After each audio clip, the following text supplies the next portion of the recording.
నమస్తే 2016 political round up కు స్వాగతం. మోడీ ప్రభంజనంతో 2.5 ఏళ్ల క్రితం గింగిరాలు తిరిగిన విపక్షాలు 2016లో గట్టిగానే గొంతెత్తాయి. దేశాన్ని కుదిపేసే సంచలన నిర్ణయాలు తీసుకున్న మోడీ సర్కార్ రాజకీయ దూకుడుకు కొన్ని చోట్ల బ్రేకులు పడ్డాయి.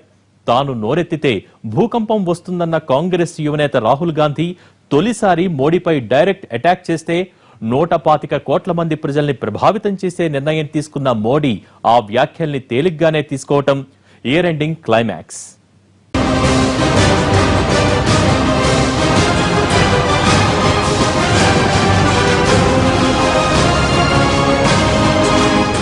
మోడీ దూకుడు పెరిగింది, కానీ బీజేపీ స్పీడ్ కాస్త తగ్గింది. 2016లో ప్రధానిగా మోడీ సంచలన నిర్ణయాలతో అందరినీ సంభ్రమాశ్చర్యపరిస్తే పార్టీ ప్రోగ్రెస్ మాత్రం ఆశించిన స్థాయిలో లేదన్నది పొలిటికల్ అనలిస్టుల విశ్లేషణ. బీజేపీ వర్సెస్ అపోజిషన్ పార్టీల రాజకీయం ఈ ఏడాది ఎలా ఉంది? సరిగ్గా 2.5 ఏళ్ల క్రితం మోడీ ప్రభంజనం దేశంలో ఎన్నో పార్టీల్ని తుడిచిపెట్టేసింది. ఆ షాక్ నుంచి ఇప్పట్లో కోలుకోలేవనుకున్న విపక్షాలు ఈ ఏడాది కాస్తా కుదురుకున్నాయి, కాలు చేయి కూడదీసుకున్నాయి. చట్టసభల్లోనే కాకుండా బయట కూడా మోడీ సర్కారుపై దుమ్మెత్తిపోశాయి. రాజకీయంగా తిరుగులేదనుకున్న బీజేపీ సర్కారును ఆరోపణల బోనులో నిలబెట్టే ప్రయత్నం చేశాయి. అటు పాలకపక్షం విపక్షాల్ని జనంలో దోషిగా నిలబెట్టే ప్రయత్నం చేసిన సర్కారు వాదనలో పదును తగ్గినట్లే కనిపించింది.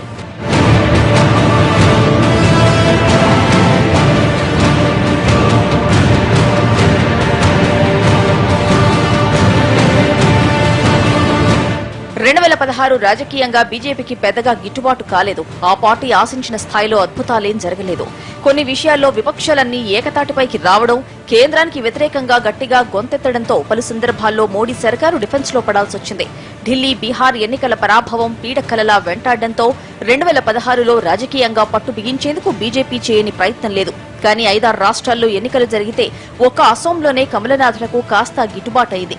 2.5 ఏళ్ల అధికారంతో ఎంతో కొంత ప్రభుత్వ వ్యతిరేకత ఉంటుందన్న ఉద్దేశంతో కొన్ని సంచలన నిర్ణయాలకు, సంస్కరణలకు మోడీ సర్కారు శ్రీకారం చుట్టినా ఇంకా వాటి ఫలాలు అందకపోవడంతో నెక్స్ట్ ఇయర్ బెటర్ లక్ అనుకునేలా ఉంది పరిస్థితి.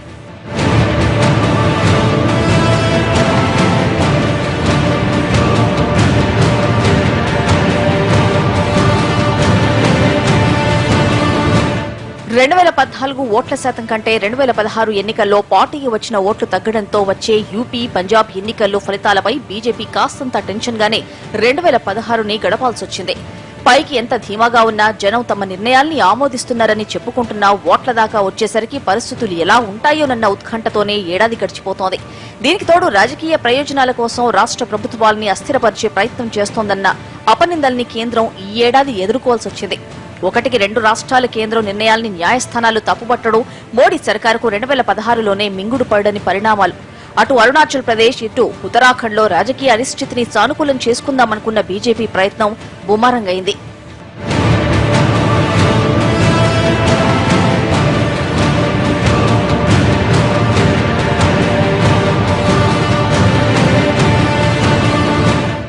అరుణాచల్ ప్రదేశ్ ఫిరాయింపు రాజకీయాల్లో తలదూర్చినందుకు బీజేపీ చేదు అనుభవాల్ని మూటగట్టుకోవాల్సొచ్చింది. కాంగ్రెస్ సర్కార్ని ఫిరాయింపులతో కూల్చి కలిఖోపుల్ని సీఎంని చేసింది కేంద్రంలోని బీజేపీ ప్రభుత్వం. గవర్నర్ ఫిరాయింపుదారులకు వత్తాసు పలకడంతో సుప్రీం జోక్యం చేసుకుని తీవ్రంగా తప్పుపట్టింది. దీంతో కాంగ్రెస్ ప్రభుత్వాన్ని పునరుద్దరించాల్సి రావడంతో రాష్ట్రపతి కూడా అక్కడి పరిణామాలతో ఇబ్బంది పడాల్సొచ్చింది. అక్కడితోనే ఆగలేదు అరుణాచల్ ప్రదేశ్ రాజకీయం. బీజేపీని నమ్ముకున్న మాజీ సీఎం కలిఖోపుల్ ఆత్మహత్య చేసుకోవడం బీజేపీని నైతికంగా ఇరకాటంలో పడేసింది. ఉత్తరాఖండ్ రాజకీయ చదరంగంలోనూ బీజేపీ పావులు కదిపినా అధికార పీఠం దక్కకపోగా అపనిందలు మూటగట్టుకోవాల్సొచ్చింది. చివరికి సుప్రీం జోక్యంతో బలపరీక్షలో హరీష్ రావత్ నెగ్గుకు రావడంతో ఉత్తరాఖండ్ రాజకీయాల్లో బీజేపీ చేతులు కాల్చుకున్నట్లయింది.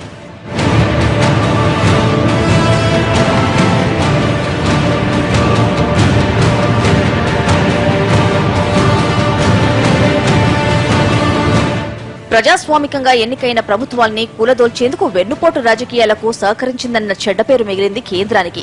ఉత్తరాఖండ్, అరుణాచల్ ప్రదేశ్ లో పాత ప్రభుత్వాన్ని పునరుద్ధరించేలా లైన్ క్లియర్ చేసిన సుప్రీంకోర్టు గవర్నర్ల పాత్రపై కేంద్రం జోక్యంపై తీవ్ర వ్యాఖ్యలు చేయడంతో తమ తప్పేమీ లేదని కేంద్రంలోని బీజేపీ సర్కారు సంజాయిషీ ఇచ్చుకోవాల్సి వచ్చింది. ఈ రెండు రాష్ట్రాల్లో జరిగిన నాటకీయ పరిణామాలపై మిగిలిన రాష్ట్రాల్లోని విపక్ష పార్టీలు కూడా ఘాటైన విమర్శలు చేసి కేంద్రాన్ని తప్పుపట్టాయి. ఎవరైనా అధికార పార్టీ వైపు చూస్తారు, కానీ పంజాబ్ ఎన్నికలకు ముందు బీజేపీ ఎంపీ కాషాయ గూటిని వీడారు. ఢిల్లీలో అరవింద్ కేజ్రీవాల్తోనే తల బొప్పి కట్టిన బీజేపీకి మమతా బెనర్జీ ఒంటికాలి మీద లేవటంతో గొంతులో పచ్చి వెలక్కాయ పడింది. ఎన్నికలకు ముందు యూపీలో సమాజ్వాదీలో సంక్షోభం కలిసొస్తుందని ఆశలు పెట్టుకున్న కమలనాథులు తమిళనాడు తాజా రాజకీయాల్లో తమకింత చోటు దొరుకుతుందేమోనని తెర వెనుక చక్రం తిప్పుతున్నారు. ముంగిట్లో ఉన్న రాష్ట్రాల ఎన్నికల్లో ఎలాగైనా నెగ్గి తీరాలి. ఇప్పుడు కాషాయ జెండా రెపరెపలాడేలా చూసుకుంటేనే వచ్చే సాధారణ ఎన్నికలకు మరోసారి కమల వికాసం జరుగుతోందన్న నమ్మకంతో అడుగులేస్తోంది బీజేపీ. అరుణాచల్ ప్రదేశ్, ఉత్తరాఖండ్ రాజకీయాల్లో కొన్ని ఎదురుదెబ్బలు తగిలినా ప్రాంతీయ పార్టీల హవా నడుస్తున్న రాష్ట్రాలపై ఓ కన్నేసించింది బీజేపీ. పంజాబ్ ఎన్నికలకు ముందు ఎంపీ నవజోత్ సింగ్ సిద్ధు పార్టీ నుంచి నిష్క్రమించడం బీజేపీ ఉలిక్కిపడింది.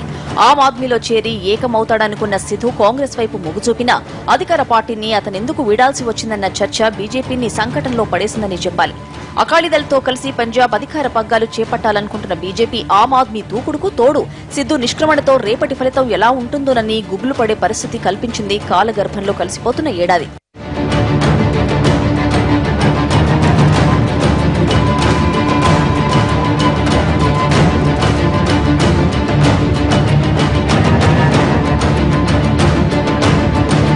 దేశంలో అతిపెద్ద రాష్ట్రమైన ఉత్తరప్రదేశ్లో యాదవ్ పరివార్ రాజకీయం సమాజ్వాదీ పార్టీని కుదిపేస్తోంది.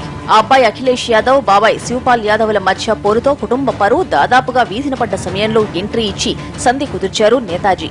పార్టీ నిట్ట నిలువునా చీలిపోవడం ఖాయమనుకున్న సమయంలో ములాయం చక్రం తిప్పి కలుసుంటే కలదు సుఖమని కొడుక్కి సోదరుడికి నచ్చజెప్పారు. యాదవ్ల ఇంటిపోరు లభిస్తోందన్న బీజేపీ ఆశపడ్డా ప్రస్తుతానికైతే ఇంటిపోరు 4 గోడలకే పరిమితమైంది. ఆ అబ్బాయి దూకుడు ఏమాత్రం నచ్చకపోయినా అన్నమాట కాదనలేక సర్దుకుపోతున్నాడు శివపాల్ యాదవ్. తాజాగా టికెట్ల పందారం సమాజ్వాదీ పార్టీలో మళ్లీ చిచ్చురేపేలా ఉంది. బాబాయ్ వర్గీయులకు రకరకాల కారణాలతో టికెట్లు ఇచ్చేందుకు అఖిలేష్ యాదవ్ నిరాకరిస్తుండటంతో ఏడాది చివరిలో మళ్లీ సమాజ్వాదీ పార్టీలో ముసలం మొదలైంది. తేడా వస్తే కూర్చోబెట్టి మాట్లాడేందుకు పెదరాయుడిలా ములాయం రెడీగా ఉండడంతో టికెట్ల కేటాయింపు కూడా టీ కప్పులో తుఫానులాగే చల్లారేలా కనిపిస్తోంది. ఎస్పీ పార్టీ వివాదాలతో సువిశాల ఉత్తరప్రదేశ్లో పాగా వేస్తే ఫ్యూచర్ తిరుగుండదని బీజేపీ ఉబలాట పడుతున్నా బీఎస్పీ మాయాదీది అధికారం తనదేందని ఖీంకారం చేస్తున్నారు.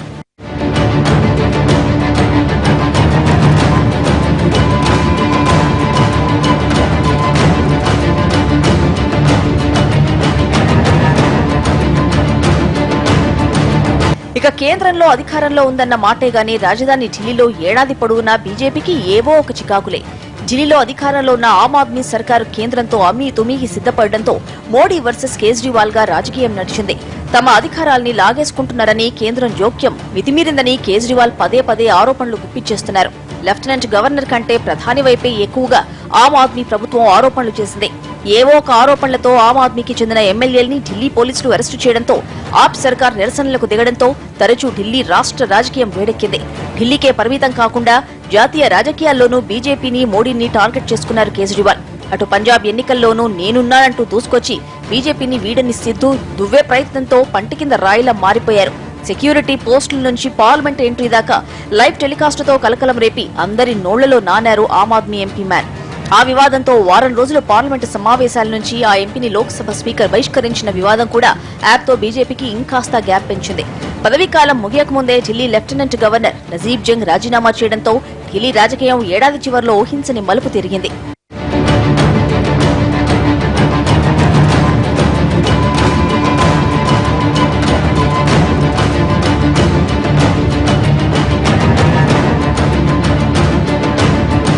ఫైర్ బ్రాండ్ మమతా బెనర్జీ ఈ ఏడాది మోడీ సర్కారుపై అపర కాళీలు ఆగ్రహించారు. తీవ్ర ఆరోపణలతో దుమ్మెత్తిపోశారు. నోట్ల రద్దు పరిణామాల నుంచి మొదలుకొని కోల్కతాలో కొన్ని సంఘటనల దాకా తృణమూల్ అధినేత్రితో కేంద్రంలో బీజేపీ ప్రభుత్వానికి అగాధం పూడ్చలేనంతగా పెరిగిపోయింది. మోడీని తోర్పారబట్టడంలో ఓ దశలో అరవింద్ కేజ్రీవాల్ కి అక్కరి మరిపించేశారు మమతా దీది. తనని చంపేందుకు కుట్ర జరిగిందంటూ తీవ్ర ఆరోపణలు చేసే స్థాయికి వెళ్లిపోయింది కేంద్రంతో మమతా గ్యాప్. ఆమె ప్రయాణిస్తున్న విమానం కోల్కతా ఎయిర్పోర్ట్ లో దిగేందుకు 15 నిమిషాలు ఆలస్యంగా అనుమతి ఇవ్వడం, అప్పటికే అందులో ఇంధనం అయిపోయిందనే వార్తలతో బెంగాల్ వర్సెస్ ఢిల్లీ వివాదం ఈ ఏడాది పతాక స్థాయికి చేరిపోయింది. బెంగాల్ ప్రభుత్వానికి కనీస సమాచారం లేకుండా టోల్ గేట్ల దగ్గర సైన్యాన్ని మోహరించిన సంఘటనతో దీదీ వర్సెస్ మోడీకి మధ్య పచ్చగడ్డేస్తే భగ్గుమనేలా మారిపోయింది వాతావరణం.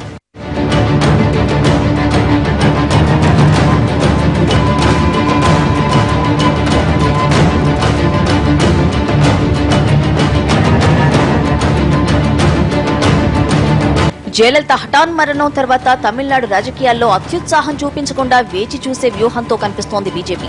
ప్రస్తుతానికి తమిళనాట రాజకీయ శూన్యత కనిపిస్తున్న అవకాశవాద రాజకీయం చేస్తున్నామనే అపప్రదకు తావివ్వకుండా అక్కడి పరిణామాల్ని జాగ్రత్తగా అంచనా వేస్తోంది కేంద్ర ప్రభుత్వం. శశికళ వర్సెస్ పన్నీర్ సెల్వంగా సాగుతున్న రాజకీయంలో జయలలిత కుటుంబ సభ్యులు కూడా తెరపైకి వస్తుండటంతో తెర వెనుక ఉంటూనే దక్షిణాదిలో తన బలాన్ని పెంచుకునేందుకు అవకాశాల్ని వెతుకుంటోంది బీజేపీ. జయలలిత బతుకున్నాళ్లలో తమిళనాడు రాజకీయాల్లో పెద్దగా వేలు పెట్టని బీజేపీ తన రాజకీయ మంత్రాంగాన్ని నడిపించేందుకు కలిసొచ్చిన అవకాశాల్ని వాడుకోవాలనుకుంటున్నా ఎక్కడా బయటపడడం లేదు. జయ హాస్పిటల్లో చేరినప్పటి నుంచి ఆమె మరణానంతరం పన్నీర్ సెల్వాన్ని పీఠంపై కూర్చోబెట్టేదాకా ప్రత్యక్షంగా పర్యవేక్షించిన కేంద్రం ఇయర్ ఎండింగ్ దాకా వెయిట్ అండ్ సీ వ్యూహంతోనే ఉంది. స్వతంత్ర భారతంలో ఇప్పటిదాకా ఏ ప్రభుత్వమూ తీసుకొని సాహసోపేత నిర్ణయాన్ని తీసుకున్నారు మోడీ. చరిత్రలో తన పేరు చిరస్థాయిగా నిలిచిపోయేందుకు 2016 నవంబర్ 8ని ముహూర్తంగా ఎంచుకున్నారు. ఆయన కోరుకున్న 50 రోజులకి 24 గంటలే గడువు. తనతో పాటు బీజేపీ భవితవ్యాన్ని నిర్ణయించే ఇంతటి కీలక నిర్ణయం మోడీకి లాభించిందా? ఏడాది చివర్లో ఆయన సంఘర్షణకు ఫలితం దక్కిందా? 2016లో సంచలన నిర్ణయంతో అందరి దృష్టిని తన వైపు తిప్పుకున్నారు ప్రధాని నరేంద్ర మోడీ. యావత్ ప్రపంచం ఆసక్తిగా భారత్ వైపు చూసేలా సంచలన నిర్ణయాన్ని ప్రకటించారు. 125 కోట్ల జనాభా ఉన్న భారత్ ని తీవ్రంగా ప్రభావితం చేసింది మోడీ తీసుకున్న పెద్ద నోట్ల రద్దు నిర్ణయం. నవంబర్ 8 రాత్రి మోడీ ప్రకటించిన ఆ నిర్ణయం 48 రోజుల తర్వాత కూడా దేశాన్ని కుదిపేస్తూనే ఉంది. నల్ల కుబేర్ల భరతం పట్టేందుకు, ఈ దేశ ఆర్థిక వ్యవస్థని గాడిలో పెట్టేందుకు దేశంలో చలామణిలో ఉన్న కరెన్సీ నోట్లలో 86% పైగా ఉన్న 500, 1000 నోట్లని ఆ రోజు అర్ధరాత్రి నుంచి రద్దు చేశాక నగదు కొరత ఇప్పటికీ ప్రకంపనలు సృష్టిస్తూనే ఉంది. 50 రోజులు ఓపిక పడితే చేతికి అందుతాయంటున్న ఫలాల రుచి చూసేందుకు కష్ట నష్టాలు చవిచూస్తూనే యావత్ భారతదేశం ఓపికగా ఎదురుచూస్తోంది.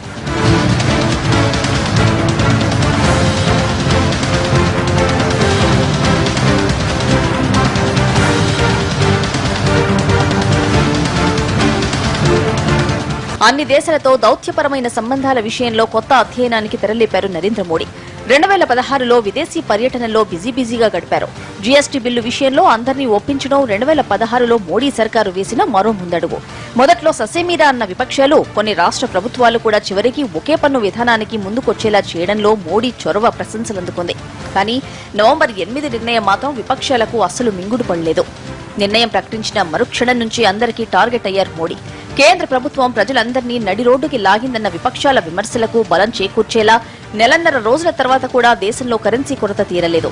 తమ నిర్ణయానికి జనామోదం ఉందని, అందుకే ఓపిగ్గా సహకరిస్తున్నారని కేంద్ర సర్కారు చెప్పుకొస్తున్నా 50 రోజుల తర్వాత కూడా పరిస్థితి కుదట పడకుంటే పర్యవసనాలు ఎలా ఉంటాయోనన్న భయం అయితే బీజేపీ శ్రేణుల్లోనే అంతర్లీనంగా ఉంది.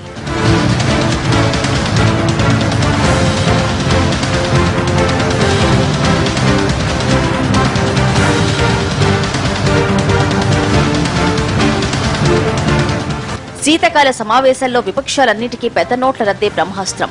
బ్యాంకుల ముందు క్యూలో కట్టే సామాన్యుడికి 2000 దొరకడమే కష్టం కావడం, నల్లబజారులో 100 కోట్ల కొత్త కరెన్సీ నోట్లు దొరకడంతో మోడీ సర్కార్ విమర్శల జడివానలో ఉక్కిరిబిక్కిరైంది. పెద్ద నోట్ల రద్దు విషయంలో ముందస్తు వ్యూహం కరువైందన్న ఆరోపణలకు బలం చేకూర్చేలా నెలన్నర రోజుల ఆర్బీఐ పదే నిబంధనల్ని మారుస్తూ రావడం కేంద్రానికి ఇబ్బందికరంగా మారింది. విపక్షాలు అవినీతి పరులకు కొమ్ము కాస్తున్నాయని మోడీ విమర్శించిన కోట్ల మందిపై ప్రత్యక్ష ప్రభావం పడ్డ నోట్ల రద్దు అంశంపైనే సర్కారుని విపక్ష పార్టీలు ఎరకాటంలో పడేశాయి. మోడీ సమాధానం చెప్పాల్సిందేనని విపక్షాలన్నీ ఏకతాటిపైకి రావడంతో ఉభయ సభలు ఎలాంటి చర్చ లేకుండానే ముగిశాయి. తాను ఫకీరని ఒకసారి, తనని చంపినా వెనక్కి తగ్గనని మరోసారి మోడీ చేసిన ప్రకటనలు పెద్ద నోట్ల రద్దు పర్యావసనాలతో ప్రభుత్వం డైలమాలో పడిందనేందుకు సంకేతంగా నిలిచింది. చివరికి కురువృద్ధుడైన అద్వానీ కూడా ఈ పరిణామాలపై నోరు విప్పడంతో వెనక్కి వెళ్లలేని కీలక నిర్ణయంలో ఎలాంటి పరిణామాలకైనా సిద్ధపడుతోంది కేంద్ర ప్రభుత్వం.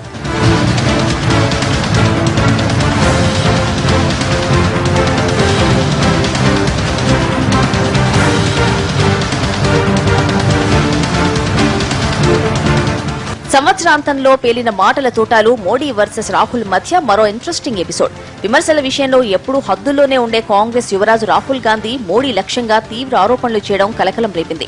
పార్లమెంటు సమావేశాల సమయంలోనే తాను నోరు విప్పితే భూకంపం వస్తుందని అందరిలో ఆసక్తి రేపిన రాహుల్ గాంధీ తర్వాత మోడీపై అవినీతి ఆరోపణలు చేయడం దేశ రాజకీయాల్లో ప్రకంపనలు సృష్టించింది. మోడీ గుజరాత్ ముఖ్యమంత్రిగా ఉండగా కొందరి నుంచి ముడుపులు స్వీకరించారంటూ ఆరోపించి బీజేపీ శిబిరాన్ని డిఫెన్స్ లో పడేశారు రాహుల్ గాంధీ.